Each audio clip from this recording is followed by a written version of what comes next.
बच्चों, इस वीडियो में कुछ और ऑब्जेक्टिव्स टाइप के क्वेश्चंस देख लेते हैं जिसे आप लोग अच्छे से पढ़ लीजिएगा।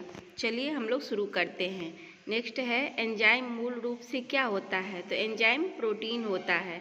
किस तत्व की कमी के कारण घेंघा रोग होता है? आयोडीन की कमी के कारण घेंघा रोग होता है। हैजा क्या कारण है? हैजा हमेशा याद रखिएगा जीवाणु से होता है। और खसरा रोग का कारक क्या है? खसरा रोग विषाणु से होता है।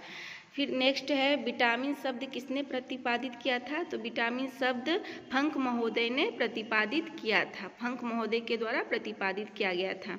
निम्नलिखित में से कौन जल में घुलनशील है? तो जैसा कि मैंने बताया है, बी और सी जल में घुलनशील होता है। तो यहाँ पे सी है तो सी में टिक लगाएंगे।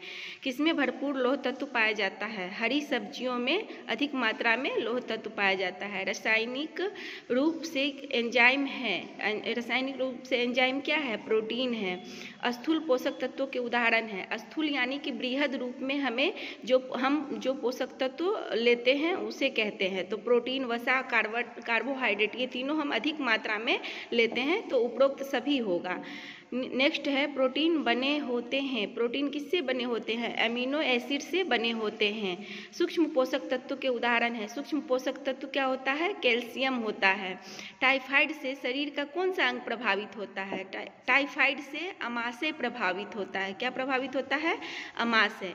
पीलिया में दुष्प्रभावित होता है। पीलिया में क्या दुष्प्रभावित होता है? पीलिया में हमेशा लीवर को इफेक्ट होता है, यानी कि यकृत यानी लीवर। मनुष्य लौह किससे प्राप्त करता है? लौह यानी कि आयरन। आयरन क्या होता है? एक प्रकार का खनिज लवण होता है और हमें पालक में भरपूर मात्रा में मिलता है।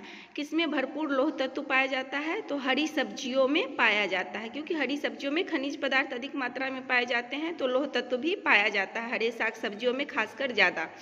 तो निम्नलिखित में से कौन से खाद्य घटक हमारे शरीर को ऊर्जा प्रदान करता है? हमारे शरीर को ऊर्जा प्रदान करने वाले समय से क्या है? कार्बोहाइड्रेट है। कार्बोहाइड्रेट हमें एनर्जी देता है।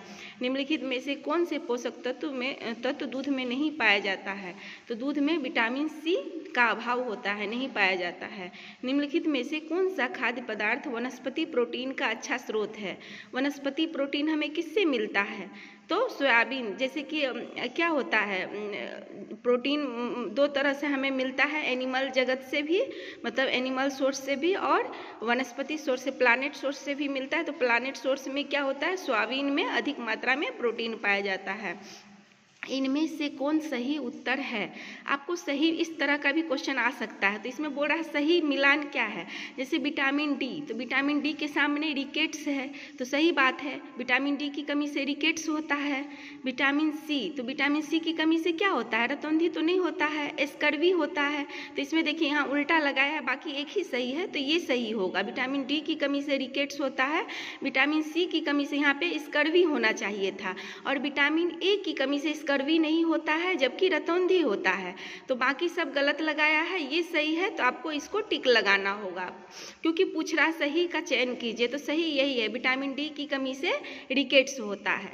तो ये छोटा सा वीडियो आप लोगों के लिए हेल्पफुल होगा। फिर आगे मैं कुछ और इम्पोर्टेंट क्वेश्चन ला सकती हूँ, तब तक ये वीडियो जरूर देख लीजिए।